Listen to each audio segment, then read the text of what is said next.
مست شہیدوں کے لہو سے جب ہوا ہونے لگی، مست شہیدوں کے لہو سے جب ہوا ہونے لگی، وہ جہاں پہنچی مریضوں کو شفا ہونے لگی، وہ جہاں پہنچی مریضوں کو شفا ہونے لگی، مست شہیدوں کے لہو سے۔ رنگ کے بدلے لہو پڑنے لگا پوشاک پر، رنگ کے بدلے لہو پڑنے لگا پوشاک پر، رسم شادی کی کرین سے ادا ہونے لگی، رسم شادی کی کرین سے ادا ہونے لگی، مست شہیدوں کے لہو سے جب ہوا ہونے لگی۔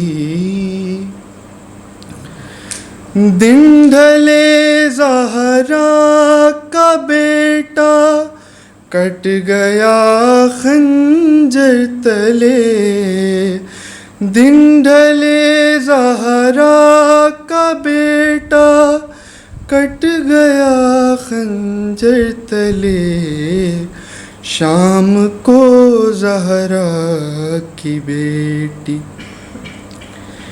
شام کو زہرا کی بیٹی بے ردا ہونے لگی، مست شہیدوں کے لہو سے۔ اللہم صلی اللہ علیہ۔ جی اب مسلم شگد صاحب سے گزارش، بسم اللہ۔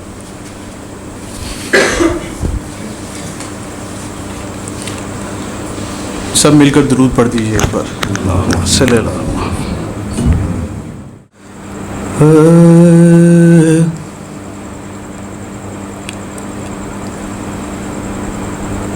تجھے دیکھنا ہے وضو میرا، تجھے دیکھنا ہے وضو میرا، تیرا عشق میری نماز ہے، تجھے دیکھنا ہے وضو میرا، تیرا عشق میری نماز ہے، تو ہی بخش دیتا ہے شاہیاں، تو ہی بخش دیتا ہے شاہیاں، تو بڑا غریب نواز ہے، تجھے دیکھنا ہے وضو میرا،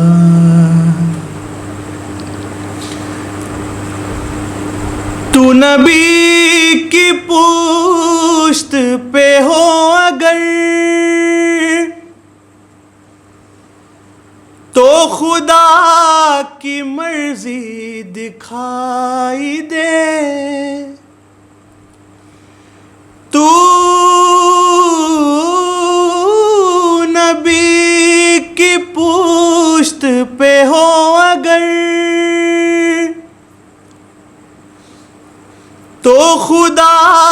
کی مرضی دکھائی دے. تو حسین ہے تو حسین ہے، تو نماز کی بھی نماز ہے. تجھے دیکھنا ہے وضو میرا، تو نبی کے کاندھے پہ ہو اگر،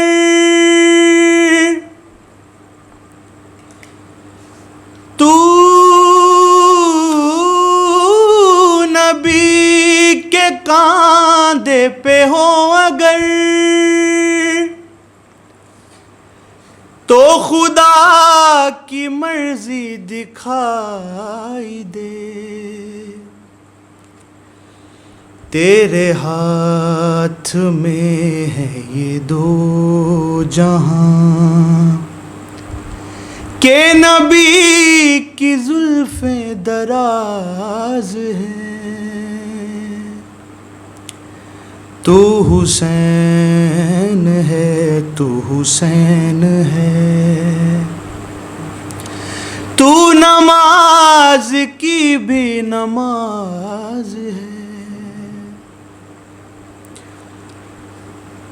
تو ملک کو بخش دے بالوں پر،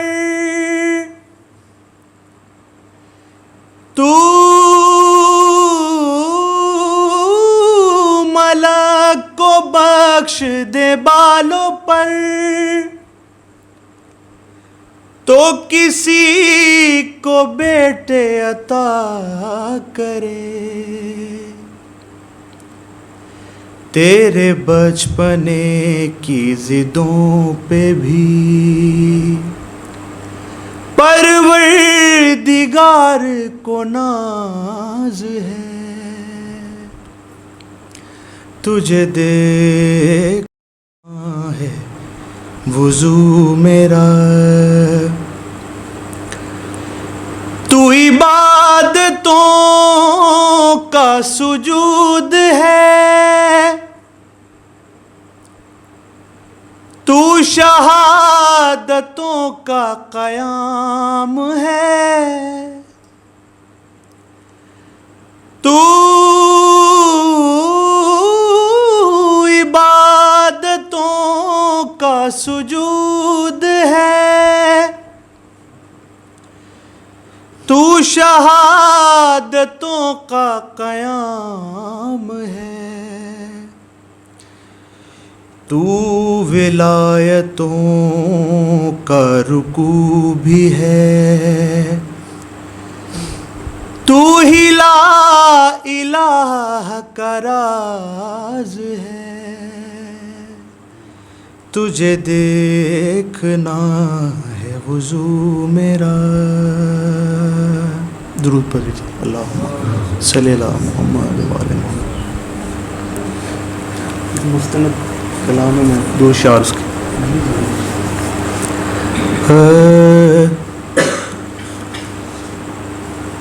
ماتم سبط پیمبر میں جو گریاں ہو گئی،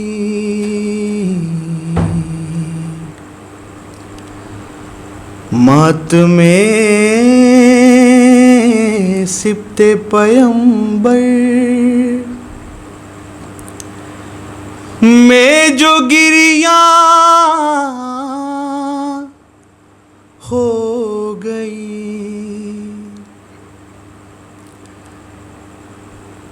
ماتم سبط پیمبر میں جو گریاں ہو گئی، حشر میں آنکھیں میری بخشش کا سامان ہو گئی ماتم سبط پیمبر میں جو گریاں ہو گئی حشر میں آنکھیں میری بخشش کا سامان ہو گئی. اللہم صلی اللہ. میں آخر میں دعوت دوں گا آغا حامد رضا فاضل جو یہاں ہستنیس پر فلسفہ اور عرفان کے استاد ہیں بہت عرصے سے. آغا پلیز تشریف لائیے، مرکزی بیان فرمائیں گے. بسم اللہ الرحمن الرحیم وبہ نستعین وہو خیر ناصر ومعین.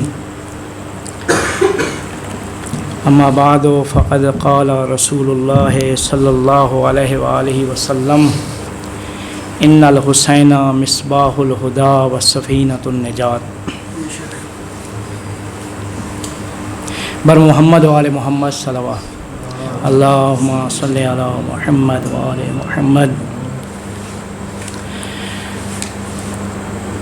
رسول اکرم صلی اللہ علیہ وآلہ وسلم کے نواسے سید الشہداء حضرت ابا عبداللہ الحسین کی شہادت کے ایام کی مناسبت سے اس نورانی محفل کا انعقاد کیا گیا ہے. حسین ابن علی کے اس مقصد اور اس نہضت اور جو تحریک جو 1400 سال پہلے حسین ابن علی نے وہ کربلا کے میدان میں وہ شہادت کا نذرانہ پیش کیا تھا، اس کے متعلق بعد میں بڑے بڑے مفکرین نے اپنے آراء اور نظریات پیش کیے تھے.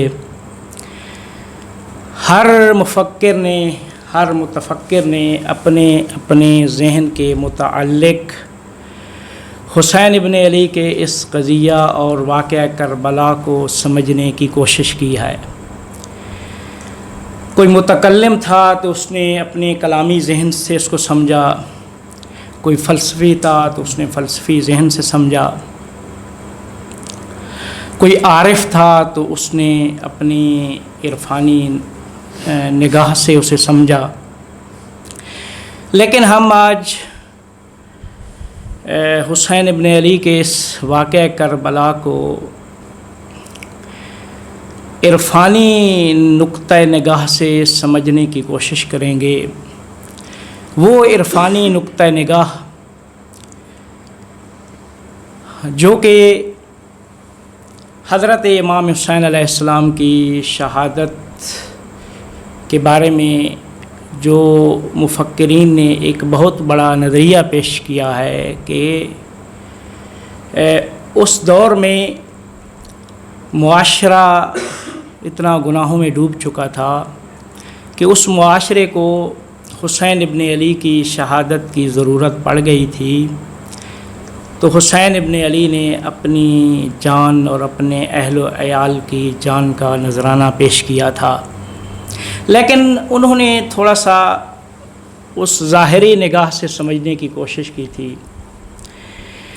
اس ظاہری نگاہ کو عرفاء نے اپنی باطنی اور معنوی نگاہ سے سمجھنے کی کوشش کی ہے، جس میں بڑے بڑے نام ہیں: خیام، عبد الرحمن جامی، سید ابن طاؤس، شاہ ولی اللہ محدث دہلوی، اور ان کے علاوہ دوسرے بزرگان نے حضرت امام حسین علیہ السلام کے متعلق اپنی آراء پیش کی ہیں.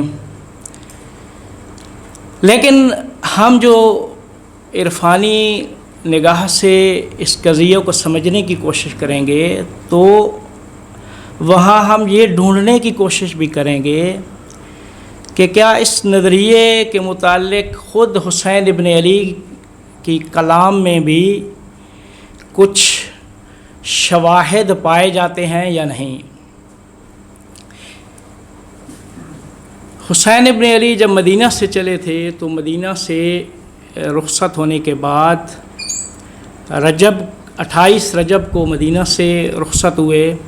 اس کے بعد مولا مکہ میں تشریف لاتے ہیں اور 8 ذی الحجہ تک مکہ میں موجود ہوتے ہیں. تو اس دوران مولا نے اپنے عرفانی خطبات پیش کیے ہیں جو کہ تاریخ کی کتب میں موجود ہیں. لیکن جو شہادت کا عرفانی نظریہ عرفاء نے پیش کیا ہے وہ خود حسین ابن علی کی کلام میں بھی موجود ہے. ہم اسے تھوڑا سا واضح کرنے کی کوشش کریں گے. اب عرفانی نظریہ کیا ہے؟ عرفان کیا کہتا ہے؟ عرفان کا تعلق انسان کے باطن، انسان کی روح، انسان کے قلب سے ہے. اللہ تعالیٰ نے جب اس انسان کو بھیجا تو اس انسان کے ساتھ ساتھ اللہ تعالیٰ نے انبیاء کو بھی بھیجا، اولیاء کو بھی بھیجا. اللہ تعالیٰ نے انسان کو روح اور جسم سے مرکب ایک ذات بنایا ہے. پھر انسان کے اندر اللہ تعالیٰ نے فطرت رکھی ہے، انسان کے اندر عقل رکھی ہے. تو کچھ چیزیں انسان اپنی عقل و روح سے سمجھ سکتا ہے، لیکن جو چیزیں عقل سے نہیں سمجھ سکتا تھا ان کے لیے اللہ تعالیٰ نے انبیاء، اولیاء، اوصیاء، رسول بھیجے ہیں. تو رسولوں کا کام یہ تھا کہ معاشرے کی، انسانوں کی اصلاح کریں. جب یہ رسولوں کا اور انبیاء کا جو سلسلہ تھا وہ ختم ہوا، بات امامت تک پہنچی، تو امامت کا حقیقی اور اصلی کام بھی انسانوں کی باطنی، روحانی اور معنوی ہدایت تھی. یہ چیزیں وہ ہیں کہ جو اللہ تعالیٰ نے خود قرآن میں بھی بیان کی ہیں کہ ہم 5 نمازوں میں پڑھتے ہیں اہدنا الصراط المستقیم. تو یہ جو صراط مستقیم کا راستہ بھی انسان کے باطن سے شروع ہوتا ہے. اس کا آغاز انسان کا اپنا باطن. انسان جب اپنے باطن کو پاک کرتا ہے، تہذیب نفس کرتا ہے، تزکیہ نفس کرتا ہے، تو ایک صراط مستقیم کے اوپر انسان سفر کرنا شروع کر دیتا ہے. تو یہ اس کا سفر، اسے عرفاء عرفانی سیر و سلوک کا نام بھی دیتے ہیں. تو یہ سفر انسان جب آگے بڑھاتا ہے تو آگے جب بڑھاتا ہے تو پھر انسان آگے درجات اور مراحل کو طے کرتا ہے، عبور کرتا ہے مراحل کو. تو ان مراحل کو عبور کرتے کرتے انسان ایک مرحلے پہ پہنچتا ہے کہ جس مرحلے کا نام عرفاء نے فنا فی اللہ رکھا ہے، کہ وہ اللہ کی ذات میں فنا ہو جاتا ہے. اللہ کی ذات میں جب فنا ہوتا ہے تو وہاں وہ نہیں رہتا، اس کی اپنی ذات نہیں رہتی، بلکہ سب کچھ اسے وہ اللہ ہی نظر آتا ہے. اینما تولوا فثم وجہ اللہ. تو وہ وجہ اللہ کا نظارہ کرتا ہے. تو یہ عرفاء کے سیر و سلوک کا جو آخری درجہ ہے وہ فنا فی اللہ کا درجہ ہے. تو یہ عرفاء اس طریقے سے اس درجے تک پہنچتے ہیں. لیکن عرفاء کی جب ہم تاریخ اور ان کے کلام کو پڑھتے ہیں تو بہت سارے عرفاء یہ حسرت کرتے ہوئے نظر آتے ہیں کہ کاش ہمیں شہادت کا درجہ بھی نصیب ہو جاتا. شہادت اور شہید ہونا، اس کا تعلق عشق الہی سے ہے. شہید جو ہوتا ہے، جو شخص اللہ کی راہ میں جان دیتا ہے، اللہ کی راہ میں جان دیتا ہے، شہید ہوتا ہے، تو وہ اس وجہ سے ہوتا ہے کہ اسے اللہ کی ذات سے عشق ہوتا ہے۔ اللہ کی ذات سے عشق کے بغیر انسان شہید نہیں ہو سکتا، وگرنہ ہر انسان اپنی جان کو بچانے کے درپے ہوتا ہے، وہ طرح طرح کی کوشش کرتا ہے، مصلحتوں سے کام لیتا ہے کہ اس کی جان بچ جائے۔ لیکن جس شخص کے مد نظر اللہ ہوگا، اس کی ذات سے عشق ہوگا، تو اس ذات الہی سے عشق کی وجہ سے وہ اپنی جان کا نذرانہ بھی پیش کر دیتا ہے۔ تو جہاں جب عشق الہی میں نہ پھر وہ عاشق رہتا ہے، نہ وہ عشق رہتا ہے، بلکہ فقط وہ معشوق ہی رہتا ہے۔ عاشق و عشق وہاں پہ یہ نابود اور محو ہو جاتے ہیں، فقط معشوق ہی معشوق ہوتا ہے۔ تو جب اس درجے پہ انسان پہنچتا ہے تو اس درجے کو بالا ترین درجے کا نام و رفع دیتے ہیں۔ اس کو ہم جب حدیث قدسی کی میں دیکھتے ہیں تو حدیث قدسی میں بھی اللہ تعالیٰ یہ ارشاد فرماتا ہے کہ من طلبنی وجدنی، جو مجھے طلب کرتا ہے، میرا طالب ہوتا ہے، وہ مجھے پا لیتا ہے۔ من طلبنی وجدنی، جو میرا طالب ہوتا ہے مجھے پا لیتا ہے، اور جو مجھے پا لیتا ہے وہ میری معرفت حاصل کرتا ہے۔ من وجدنی عرفنی، من وجدنی عارفنی، اور جو میری معرفت حاصل کر لیتا ہے وہ مجھ سے محبت کرتا ہے۔ جو میری معرفت حاصل کرتا ہے وہ مجھ سے محبت کرتا ہے۔ ومن احبنی عاشقنی، ومن احبنی، اور جو مجھ سے محبت کرتا ہے پھر وہ مجھ سے عشق بھی کرتا ہے، اور پھر جو مجھ سے عشق کرتا ہے، من عشقتہ قتلتہ، وہ عشق کا نتیجہ قتل ہے۔ وہ جو مجھ سے عشق کرتا ہے، من عشقتہ قتلتہ، میں جس سے عشق کرتا ہوں اس کو قتل کر دیتا ہوں۔ تو یہ پہلا جو مرحلہ ہے وہ طلب ہے، دوسرا مرحلہ ہے پانا، تیسرا مرحلہ ہے معرفت، چوتھا مرحلہ ہے محبت، پانچواں مرحلہ ہے عشق، پانچواں مرحلہ ہے عشق، اور آخری مرحلہ ہے شہادت۔ شہادت کا درجہ آخر میں ہے۔ یہ خود اس جیسی کلام کو ہم خود حسین ابن علی کی دعائے عرفہ میں جملے موجود ہیں۔ الہی ماذا وجدا من فقدک، جس نے تجھے پا لیا اس نے کیا کھویا، وماذا فقدا من وجدک، اس نے کیا کھویا جس نے تجھے پا لیا، اس نے کیا کھویا جس نے تجھے پا لیا، اور جس نے تجھے کھو دیا اس نے کیا پایا۔ تو یہ طلب سے پانا ہے، پھر اس کے بعد معرفت ہے، معرفت کے بعد محبت ہے، محبت کے بعد عشق ہے، اور عشق کے بعد شہادت کا درجہ ہے۔ تو جو شہید ہوتا ہے، اس کی آخری لائن ہاں، من عشقتہ قتلتہ ومن قتلتہ فعلی دیتہ، جسے میں قتل کرتا ہوں اس کی دیت میرے اوپر ہے۔ ومن علی دیتہ فانا دیتہ، اور جس کی دیت مجھ پہ ہوتی ہے بس میں اس کی دیت بن جاتا ہوں۔ خون بہا جو ہے، دیت کہتے ہیں وہ خون بہا۔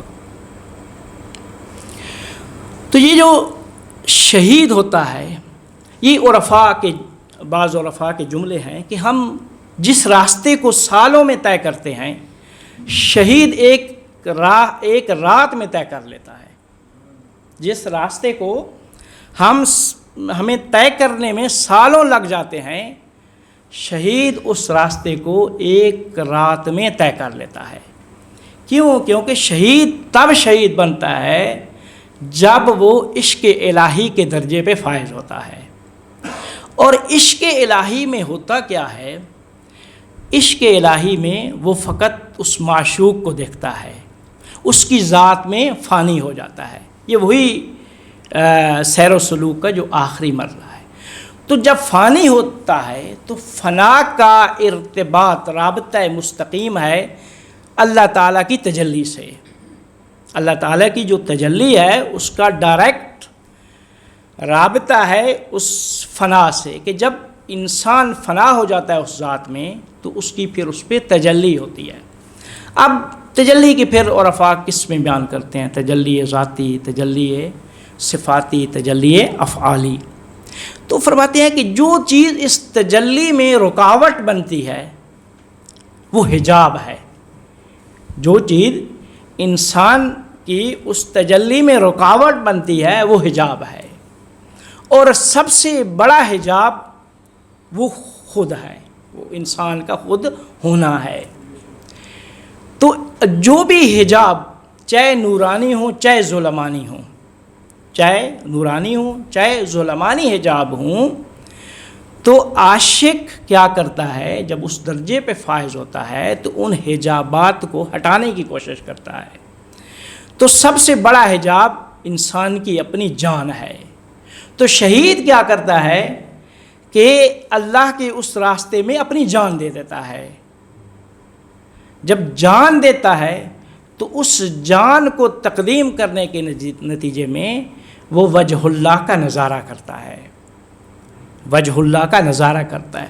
اور جب وجہ اللہ کا نظارہ کرتا ہے تو حدیث میں ہے کہ یہ وہ مقام ہے جو انبیاء کا مقام ہے۔ اور شہید جو ہوتا ہے، شہید کا جو درجہ ہے یا شہید کے بارے میں جو صفات بیان کی گئی ہیں، شہید کو انبیاء کے ہم درجہ قرار دیا گیا ہے۔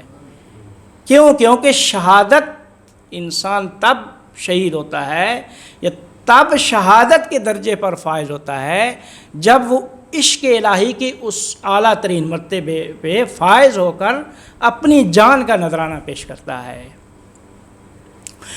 اب جب اس نے حجابات ہٹا دیے، جان کا نذرانہ پیش کرتا ہے، تو شہید اس وقت جب شہید ہونا چاہتا ہے تو اللہ کی ذات کے اوپر اس کا اعتقاد اور اس کی توکل جو ہے، فیضا عظمت فتوکل علی اللہ، تو یہ اللہ کی توحید اور توکل، اس کے نتیجے میں عرفاء کہتے ہیں کہ اسے مقام رضا حاصل ہوتا ہے۔ یہ صبر سے بالا تر ایک مقام ہے، مقام رضا۔ صبر کا تعلق سختیوں سے ہوتا ہے، مصائب و مشکلات سے ہوتا ہے، کہ انسان کے اوپر مصائب و مشکلات آتی ہیں تو اللہ تعالیٰ انسان کو صبر عطا کرتا ہے، اس صبر کی انسان کو قوت عطا کرتا ہے۔ لیکن ایک مقام رضا ہے، مقام رضا ہے۔ تو رضا میں عارف کیا کرتا ہے، اس سے سب کچھ کیا ہے وہ خوبصورت نظر آتا ہے۔ جو کچھ بھی ہو رہا ہوتا ہے، چاہے اس کے اوپر جتنی بھی مشکلات آتی ہیں، وہ اسی مشکلات سب خوبصورت دکھائی دے رہی ہوتی ہیں۔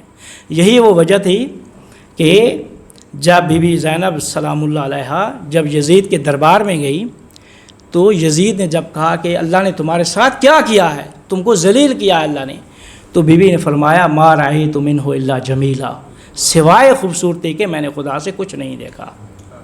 یہ بی بی اس مقام رضا کے اس درجے پہ فائز تھیں۔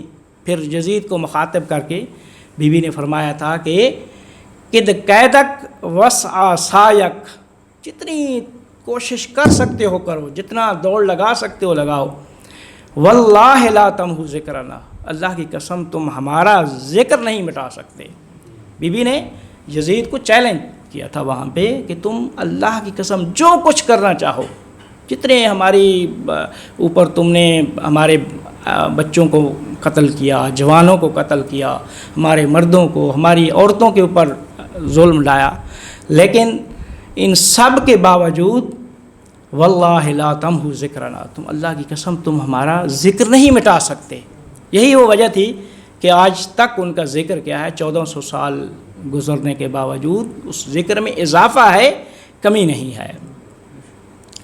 تو شہید شہید کیا کرتا ہے؟ شہید کو اللہ تعالیٰ مقام رضا عطا کرتا ہے کہ جب شہادت کے درجے پہ فائز تاب ہوتا ہے، کہ جب توحید کے اوپر اس کا اعتقاد ہوتا ہے اور توکل کرتا ہے اللہ کی ذات کے اوپر، تو ان دو کے نتیجے میں اللہ تعالیٰ اسے مقام رضا عطا کرتا ہے۔ تو مقام رضا سے اسے سب کچھ کائنات میں خوبصورت نظر آتا ہے۔ حضرت امام حسین علیہ السلام اسی وجہ سے عاشور کے دن تو جب شہید ہو رہے تھے تو مولا نے فرمایا کہ رضاً بقضائک و تسلیما لامرک، تیری قضا پہ میں حسین راضی ہوں، رضاً بقضائک و تسلیما لامرک، اور تیرے امر کے سامنے سر تسلیم خم ہوں۔ تو یہ شہید کا درجہ ہے۔ اور پھر شہید جب مقام رضا سے ہوتا ہے تو شہید تب شہید ہوتا ہے کہ جب اس کی نیت کیا ہے؟ خالص ہوتی ہے، اخلاص ہوتا ہے، اس کی نیت میں سوائے خدا کے کچھ نہیں ہوتا، اس کی قلب سے سب کچھ غیر اللہ نکل چکا ہوتا ہے۔ اخلاص کا مطلب بھی یہی ہے، خلوص یعنی خدا کے علاوہ انسان کے دل میں کچھ نہ ہو، یعنی غیر خدا ذرہ بر بھی اس کے دل میں موجود نہ ہو، تو اس کو کہتے ہیں اخلاص۔ تو جب انسان معرفت کے درجے پر ہو، مقام رضا کے درجے پر فائز ہو، پھر خلوص کے اعلیٰ ترین درجے پر، تو وہی ذکر اور وہی قیام کیا ہے؟ وہ جاودانی اور ابدی رہنے والا ہوتا ہے۔ یہی وہ وجہ تھی کہ کربلا میں جو شہدائے کربلا تھے ان کے اندر خلوص اتنا تھا کہ راستے میں جنہوں نے چھوڑنا تھا وہ چھوڑ گئے تھے۔ مولا سب کو بتا کے آئے ہیں کہ اللہ تعالیٰ مجھے شہید دیکھنا چاہتا ہے۔ جب مدینہ سے نکل رہے تھے تو مولا نے یہی فرمایا کہ ان اللہ شاء ان یرانی قتیلا، میں نے خواب میں دیکھا ہے، مجھے نانا نے فرمایا ہے کہ اللہ تعالیٰ تجھے شہید دیکھنا چاہتا ہے، اللہ تعالیٰ تجھے مقتول دیکھنا چاہتا ہے۔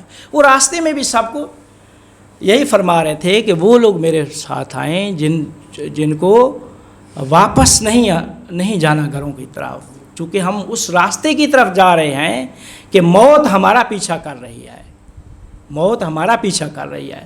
اور جب کربلا پہنچے تو 72 کے 72 لوگ خالص پہنچے تھے، جن کے مد نظر فقط خدا تھا۔ اسی وجہ سے شب عاشور جب حسین ابن علی نے وہ چراغ بجھایا تھا کہ جنہوں نے جانا ہے چلے جائیں، تو کوئی ایک آدمی بھی مولا کو چھوڑ کر نہیں گیا تھا، سب نے، چونکہ جب مولا نے ان کی وہ درجات جو یقین کا درجہ تھا وہ دیکھا تو مولا نے پھر سب کو جو جنت میں مقام تھا ہر ایک کو اپنا مقام دکھایا۔ شب عاشور ہر صحابی کو اپنا مقام دکھایا، تو وہ تو اس یعنی درجے پہ فائز ہو چکے تھے کہ عاشور کے دن ان کی نگاہ میں اللہ کی راہ میں اپنی جان کا نذرانہ پیش کرنا کچھ نہیں تھا، وہ تو سب کچھ انہیں خوبصورت اور شیرین دکھائی دے رہا تھا۔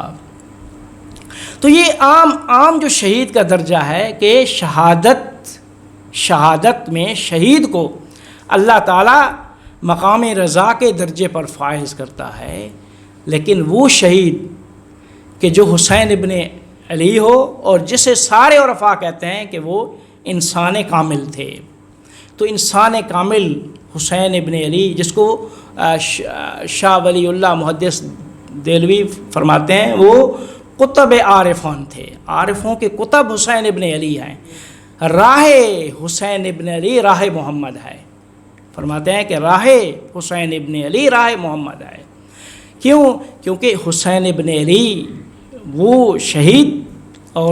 شہید تھے کہ جنہوں نے پورے اس دورانیے میں کوشش کی ہے کہ اپنی اس امت کی اصلاح کریں۔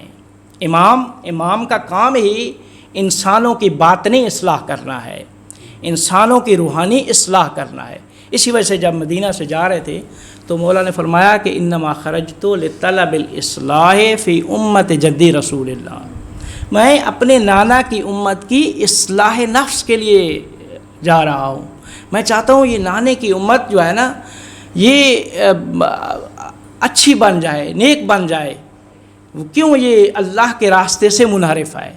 تو یہ انحراف حسین ابن علی کو پسند نہیں تھا, جس کے ایک بارے میں خود عاشور کے دن حسین ابن علی 2-3 جگہ پہ کہتے ہیں کہ مولا نے گریہ کیا تھا. ایک آخری وقت میں ایک دفعہ جب صحرائے کربلا میں جب سارے اصحاب, سارے اپنے ان کے جوان سب شہید ہو چکے تھے, تو حسین ابن علی تنہا رہ گئے تھے. تو اس وقت تو اس کی تلوار کی جو ہے نا نوک کے اوپر پیشانی رکھ کے مولا گریہ کرنا شروع کرتے ہیں. بیوی فرماتی ہیں, بی بی زینب سلام اللہ علیہا, کہ اب آپ اتنا گریہ کیوں فرما رہے ہیں؟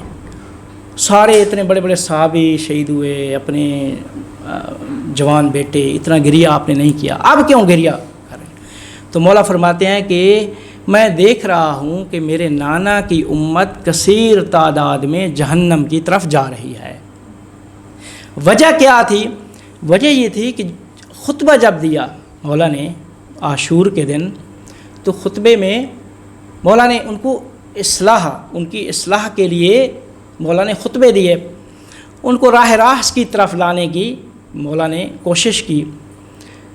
تو کافی لوگوں نے یہ کہا کہ آپ کی باتیں ہمیں سمجھ میں نہیں آ رہی. تو اس وقت مولا نے کیا فرمایا کہ کیوں نہیں سمجھ آ رہی؟ کیونکہ تمہارے شکم حرام سے پر ہیں, تم نے زندگی میں حرام کھایا ہے, کہ حرام کا ایک لقمہ بھی اگر شکم میں جائے گا تو ہدایت کی بات تمہارے اوپر اثر نہیں کرے گی. اور اسی وجہ سے یہ سید ابن طاؤس اور جامی, ان کا یہ نظریہ ہے حسین ابن علی کی شہادت عرفانی کے بارے میں, کہ وہ جو حالات پیدا ہو چکے تھے, وہ جو معاشرہ یزید کے جس کے بارے میں مولا نے خود فرمایا تھا کہ راجل فاسق شارب الخمر قاتل النفس المحترمہ مولن بالفسق, یہ بڑے بڑے یعنی برائیوں کا مجسمہ یزید تھا, برائیوں کا مجسمہ یزید تھا. تو اب اس معاشرے میں کہ جہاں کچھ بات ہدایت کی بات آپ کریں تو ان کے اوپر کوئی اثر نہ دکھائے, اب بڑی کوشش کی حسین ابن علی نے, لیکن زیادہ اکثریت کیا ہے اس طرف تھی.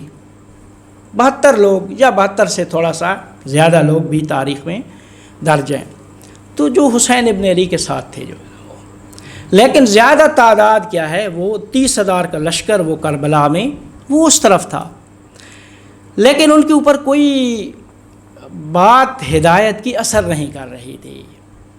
تو یہ سید ابن طاؤس بھی لکھتے ہیں اور جامی, ان دونوں کا یہی نظریہ ہے کہ امام حسین علیہ السلام انسان کامل تھے, وہ فنا فی اللہ کے اس درجے پہ فائز تھے کہ جس درجے میں وہ عام عارف بھی ہو, عام عارف بھی, تو جب وہ دیکھتا ہے, عام عارف بھی جب دیکھتا ہے کہ اب میرا زندہ رہنا زیادہ سود مند نہیں ہے, بلکہ اگر میں نے اپنی جان کا نذرانہ پیش کیا تو اس جان کے نذرانے میں نفع اور فائدہ زیادہ ہوگا. تو عام عارف بھی اپنی جان کا نذرانہ پیش کرنے کے لیے تیار ہوتا ہے, لیکن عارف حسرت کرتے ہیں اور افواہ کہ کاش ہمیں وہ درجہ نصیب ہو جاتا. لیکن وہ فرماتے ہیں کہ سید ابن طاؤس اور ملا جامی کہ ہوا کیا تھا اس وقت, اس یزید کے اس معاشرے میں ہوا یہ کہ ایک طرف وہ معاشرہ ہے, ایک طرف امام حسین علیہ السلام ہے, ایک طرف اللہ ہے. انسان کامل اللہ اور انسانوں کے درمیان واسطہ فیض ہوتا ہے. انسان کامل اللہ اور مخلوق کے درمیان واسطہ فیض ہوتا ہے.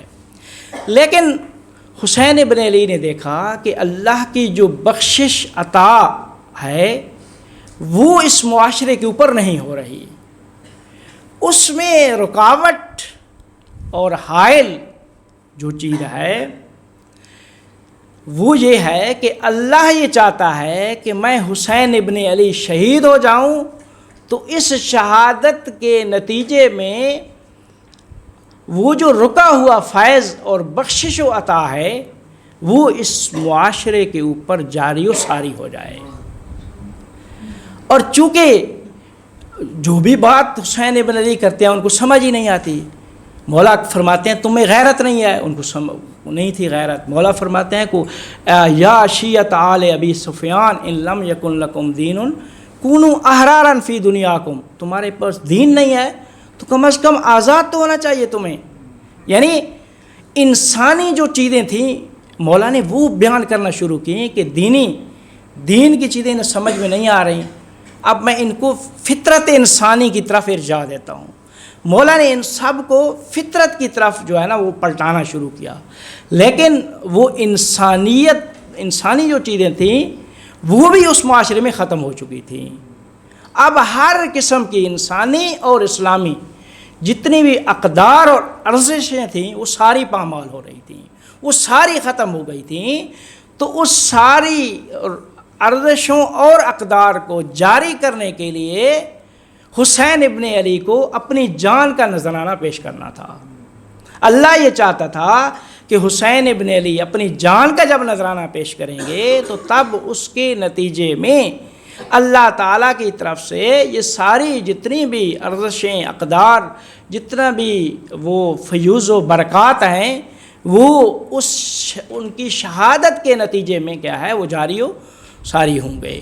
اور یہی وہ وجہ تھی کہ حسین ابن علی جب اس شہادت کے درجے پہ فائز ہوئے تھے تو وہی قوم جس کے اندر جنہوں نے یہ اتنا بڑا واقعہ برپا کیا عاشور کے دن، اسی قوم کے اندر بیداری پیدا ہوئی، ان کے ضمیر بیدار ہوا، وجدان بیدار ہوا، اور کوفہ میں وہ ساری تحریکیں شروع ہو گئیں۔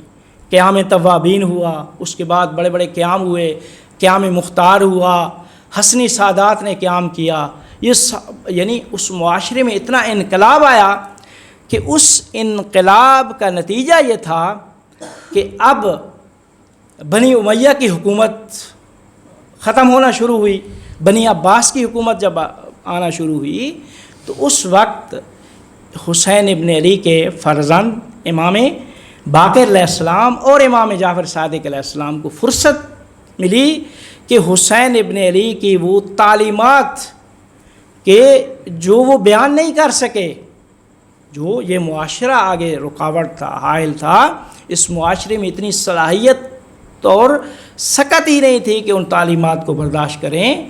تو اب جب بنو امیہ کی حکومت متزلزل ہوئی، بنو عباس کی حکومت نے اقتدار میں آنا شروع کیا، تو اس وقت بہترین موقع اور فرصت امام باقر علیہ السلام اور امام جعفر صادق علیہ السلام نے دیکھی اور بیٹھ کے ساری تعلیمات جو تھیں وہ بیان کی۔ اسی وجہ سے سب سے بڑی درسگاہ تاریخ کی 4000 شاگرد امام جعفر صادق کے اس درس میں بیٹھتے تھے، تو ساری کی ساری جتنے علوم تھے وہ امام جعفر صادق علیہ السلام نے بیان کیے۔ وہ کس کا نتیجہ تھا؟ یہ حسین ابن علی کی شہادت کا نتیجہ تھا۔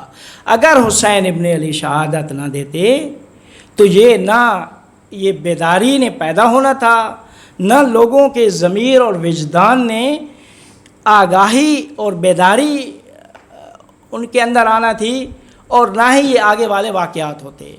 تو وہ ایک ایسا دورانیہ تھا کہ جس میں وہ اس طرف مجسم باطل تھا، اس طرف مجسم حق تھا۔ ایک دفعہ ہوتا ہے کہ کچھ حق ہے کچھ باطل ہے اور مکس، تو وہاں تو اتنی ضرورت پیش، وہ تو بات ابھی تک 1400 سال بھی ایسے ہی چیز چلی آ رہی ہے، لیکن ایک نقطے پہ آ کر مجسم باطل اور مجسم حق کیا ہے وہ آمنے سامنے آ گئے۔ تو اب یہاں پہ مولا نے یہ فرمایا کہ اللہ کی خواست اور اللہ کا ارادہ یہ ہے کہ وہ مجھے حسین ابن علی کو شہید دیکھنا چاہتا ہے، حسین ابن علی کو شہید دیکھنا چاہتا ہے. کیوں شہید دیکھنا چاہتا ہے؟ اس وجہ سے کہ اس شہادت کے درجے پہ جب مولا فائز ہوں گے تو حسین ابن علی کے خون کی تاثیر اتنی ہوگی کہ نہ فقط وہ کربلا نینوا جو چند کلومیٹر کا ایک صحرا تھا اس میں، وگرنہ آپ دیکھیں اگر وہ مانوی اور روحانی عنصر کار فرما نہ ہوتا تو نہ کوئی اس ٹائم پہ میڈیا تھا، نہ کچھ بھی چیز نہیں تھی. وہ تو حسین ابن علی شہید ہو گئے، امام سجاد ان کو دفن کر کے وہ چلے گئے ان کو کوفہ، اور کوفہ سے شام، وہ 40 دن میں وہ پھر ان کی واپسی بھی ہو گئی. لیکن اب کیا چیز سبب بنی کہ وہ جو شہادت حسین ابن علی نے شہادت دی تھی، اس شہادت کے پیغام کو اتنا معاشرے میں پھیلایا گیا کہ جن جن لوگوں تک وہ پیغام پہنچتا گیا ان کے اندر بیداری پیدا ہوتی گئی، اور وہ آج تک بھی وہ بیداری جاری ہے. امام جعفر صادق علیہ السلام کا فرمان ہے کہ انا لقتل الحسین حرارتاً فی قلوب المومنین لن تبرد ابدا. حسین ابن علی کی اس قتل کے نتیجے میں یہ حرارت اللہ تعالیٰ نے مومنین کے قلوب میں قرار دی ہے کہ جو ہرگز ٹھنڈی نہیں ہوگی. اس حرارت میں اضافہ ہوگا، یہ کبھی ٹھنڈی ہونے والی نہیں ہے. وہ ایک جاودانی پیغام تھا حسین ابن علی کا، وہ ایک شہادت اس مقام پہ مولا نے اس مقام پہ فنا فی اللہ کے مقام پہ فائز ہو کر اس اپنی جان اور اپنے اہل و عیال کی جان کا جو نذرانہ پیش کیا، تو اس کے نتیجے میں پوری کی پوری انسانیت کے اوپر اس کا اثر ہوا. اسی وجہ سے حسین ابن علی کسی فرقے کے ساتھ مخصوص نہیں ہے، کسی مسلک کے ساتھ تعلق نہیں ہے، بلکہ حسین ابن علی محسن انسانیت ہیں. نہ فقط محسن انسانیت بلکہ وہ کائنات، یہ ابن طاؤس اور جامی ان کا جو نظریہ ہے وہ فرماتے ہیں کہ وہ اللہ کی بخشش جو عطا تھی پوری کائنات کے اوپر وہ رکی ہوئی تھی. تو حسین ابن علی محسن انسانیت نہیں ہیں بلکہ محسن کائنات ہیں. اور اسی وجہ سے جب شہید ہوتے ہیں تو پتھر جو ہے نا وہ سرخ ہو جاتے ہیں، وہ پرندے گریا کرتے ہیں، یعنی آسمان کا رنگ سرخ ہو جاتا ہے. اس حسین ابن علی کی شہادت کا اثر پوری کی پوری کائنات کے اوپر ہوا. اس کی وجہ کیا تھی؟ وجہ اس کی جو ہے نا وہ یہی تھی کہ حسین ابن علی اس وقت چونکہ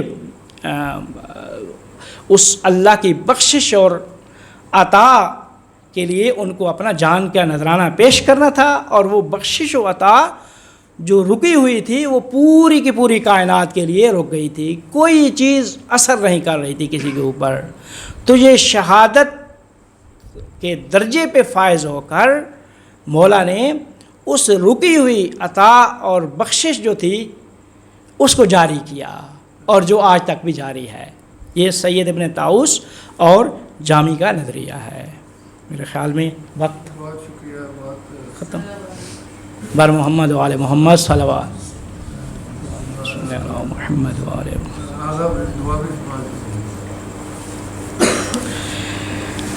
اللہم صلی علی محمد و آل محمد یا محمود بحق محمد یا علی بحق علی یا فاطر السماوات بحق فاطمہ یا محسن بحق الحسن یا قدیم الاحسان بحق الحسین علیہ السلام و تسعۃ المعصومین من ذریۃ حسین علیہ السلام.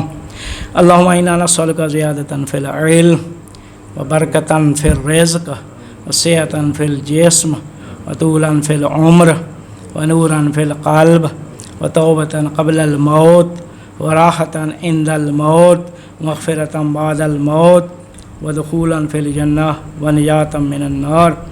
اللہم اجعلنا من المرحومین ولا تجعلنا من المحرومین. ربنا تقبل منا انك انت السميع العليم برحمتك يا ارحم الراحمين. اللهم صل على محمد. لنگر کا اہتمام کیا